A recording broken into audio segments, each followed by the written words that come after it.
Hey, good morning. How are you doing today? Gosh, today I just wanted to come to you. I'm coming to you a little bit more on a personal level today. I'm going to talk a little bit more about kind of what I have going on because I believe as I talk to people, I have realized that I'm not the only one that suffers from all of this. And I have done a ton of research on this because I refuse to just take it how it is, right? Okay. So, but before I get popping into this, all right, guys, you will want to get, you can win things with me. All you have to do is like the video that you're on, and we can have a one. Well, you'll win a one-on-one. You'll be entered to win on one-on-one. Sorry, I can't get my words with me today. You'll be entered to win a one-on-one with me, half hour one-on-one with me, and we can talk about real estate. We can talk about what I'm going to talk about today because I have done the research on this and I have spent a lot of money, my own money, without the insurance and everything to get all of this figured out. And I spend tons of money each month without insurance help to figure all of this out. So, with that said, my title is today, Why Do I Feel So Tired? Have you ever asked yourself that? Have you ever had that fleeting thought come through your mind of, why do I feel so tired? Okay. I'm going to give you a little backstory onto how my journey all started because it has been a slow process and I'm slowly starting to get things figured out. It's not been an easy process and it's still not an easy process. Okay. So sorry, guys, getting a phone call here. Um, but that's why I wanted to come to you because I want to help you kind of cut the crap. Okay. Cut out the crap. I may not be able to solve what's going on with you, but I would maybe like to lead you into maybe some things to look at if you don't know where to start or don't know where to begin. Okay. So we're going to back up just a little bit. It was honestly right about the time that I had kids. Okay.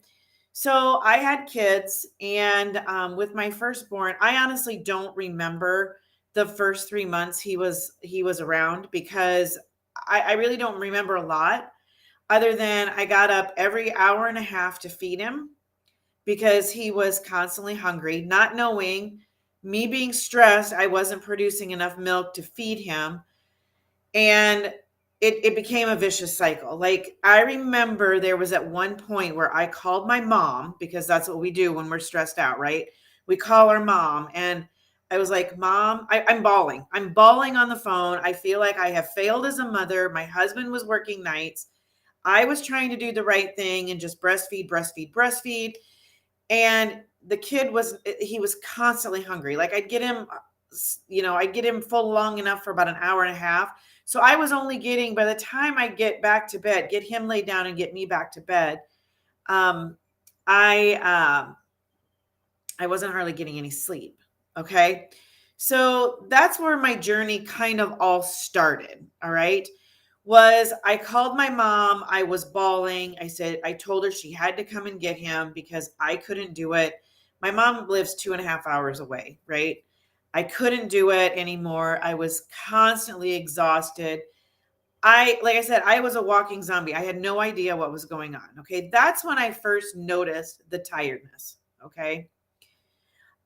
Now, mind you, I did some things. Now, this video might be a little longer, and maybe I'll just break it up into a couple parts today and tomorrow. But I'll start with what my story is. So that's when it started. That's when I noticed it. Okay. Now, my dad has sleep apnea. My sister has sleep apnea at this point. So I had been asking the doctor about me having sleep apnea. Well, they kept telling I didn't have enough symptoms for the insurance to pay for the sleep test to have it. All right, guys. Turns out I have sleep apnea. Okay. However, that was not discovered until when I had my firstborn child, it was in 2001. By the time I had enough symptoms, and the reason they figured out that I had enough symptoms was I was in the hospital. I was in intensive care for another reason. I got put there because I had an allergic reaction to my allergy shot. and I got put in intensive care because I can't have epi. It drops my heart rate. Whole nother story. Drops my heart rate. So I got put in intensive care, right? So put in intensive care. They figured out I had sleep apnea. So 2001 to 2013. Okay. That was my timeline. Okay. In the middle of there, they figured out that my thyroid had taken a tank and they put me on synthetic thyroid pills. Okay. Levothyroxine is what I was on. Okay. Between, um, between that time and then 2013, I was kind of barely making it through, right? I was just barely kind of making it through, just was kind of convincing myself that it was okay. Da da da da da. All right. 2013 rolled around. They figured out I had sleep apnea. I started feeling quite a bit better, but still would have this afternoon like dip, and I would be great in the morning. Like I would feel really good first 3/4 of the day, first, I don't know, half of the day, a little more than half the day, 2/3 of the day. And then by about 3 o'clock, I would just like, I would get ambition to do nothing. I would get tired and I was gaining weight at a pretty rapid speed at this point, to where it was very noticeable. At my heaviest, I was almost the same weight I was when I was pregnant. All right. And that wasn't good. I carried 10-pound babies. So that wasn't good. All right. So I had to do something. My blood sugars were kind of all over the place. I had gone to the doctor. They had done a test. My blood sugars were kind of all over the place. I got on Ideal Protein, got myself, I got that part. Well, take that back. Let's back up a little bit more. So right after 2013, I could tell I still wasn't exactly feeling like I used to it felt. And all the doctors kept telling me was, it's just who you are, Rhonda. You're getting older. Well, I refuse to believe that. I'm getting older, yes, but I refuse to believe that this is just because I'm getting older. All right. So I decided to go to a hormone doctor. She puts me on natural thyroid medicine. Okay. Helps my anxiety with the levothyroxine. I was having high anxiety with it. I was having like mini panic attacks, all of that kind of thing with it. So that helped me tremendously. She also discovered that I have what they call Hashimoto's. Okay. Guys, you can Google this stuff and get the full explanation of these. But I have Hashimoto's, so I have to stay away from gluten and a lot of other food issues. I have a lot of other food issues. Okay. So now I'm starting to feel like I get this part done. I'm starting to feel actually a lot better. Right. So then, but I'm still not like, I still am having them like afternoon, just like lethargic. I don't give a crap about anything. I want to sit on the couch and I want to do nothing. I'm tired. I'm exhausted. Right. Can't do that. I got kids. Right. So that's when I had kind of, I went on Ideal Protein. I got my weight off, which really helped, guys. Really, really helped. I'm not recommending Ideal Protein. It was just what I did. Okay. But I got on Ideal Protein. I lost a bunch of weight. I felt really, really well. I felt really, really good. Okay. 2020 comes along and I was not feeling well again, just not feeling well. Okay. So I went into a different hormone doctor. She tested all of my hormones. My thyroid is good with the dosage and everything that I'm on. So we know it's not the thyroid. What she discovers at that point is that I have, I'm not producing any of the things that I need to produce, like estrogen, progesterone, and testosterone. Those are the big ones, right? I wasn't producing any of those. So I'm on supplements and I'm on stuff for that. Okay. And then she also knew that I had Hashimoto's, which creates high inflammation in your body. Okay. But they also discovered with me having to wear a mask for more than 20 minutes, it creates a cortisol level in my body. My cortisol level was through the roof, guys, through the roof. All right. And so your cortisol level, when you have normal cortisol, when you get up in the morning, it'll go up a tick, a little bit. Okay. And then it comes right back down and then it goes even lower when you sleep. Okay. For me, it was going way up, staying there all day, and it wasn't dropping till I was halfway through my sleep. Okay. So it wasn't even coming down as far as it needed to. So I have high cortisol. What do you do to prevent that? Stress, eliminate stress. And I've just been on, and so she got me on a keto diet, which helps tremendously. Sugar is not my friend. Okay.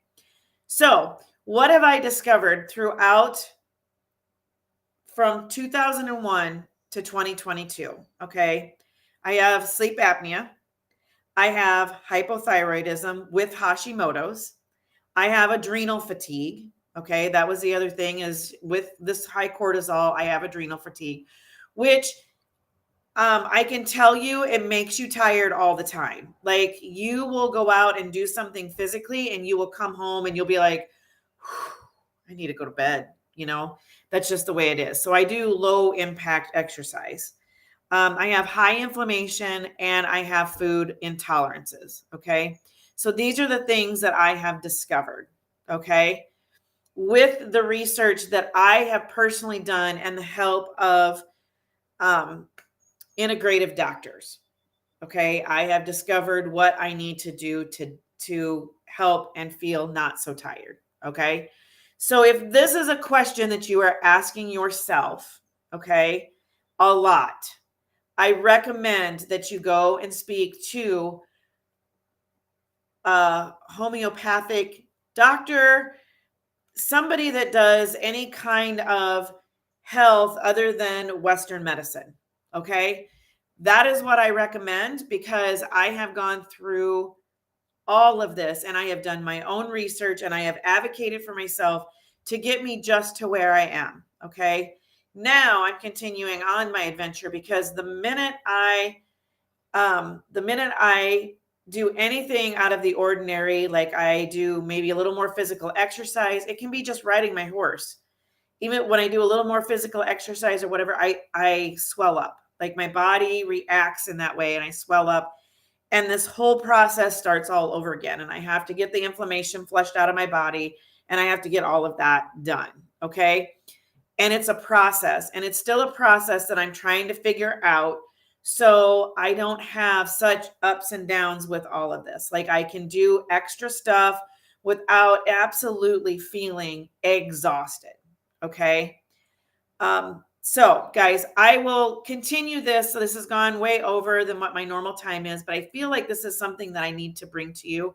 So I'm going to bring this more to you tomorrow, and we're going to talk a little bit how I discovered some of these things. I'm just going to break it down, and we're just going to have a little series on these, because I think it's something that everybody, every mom has experienced. And when people do not listen to you, it gets very frustrating. Okay. All right, guys. So I am going to pop off of here. I will see you tomorrow. You have an amazing day.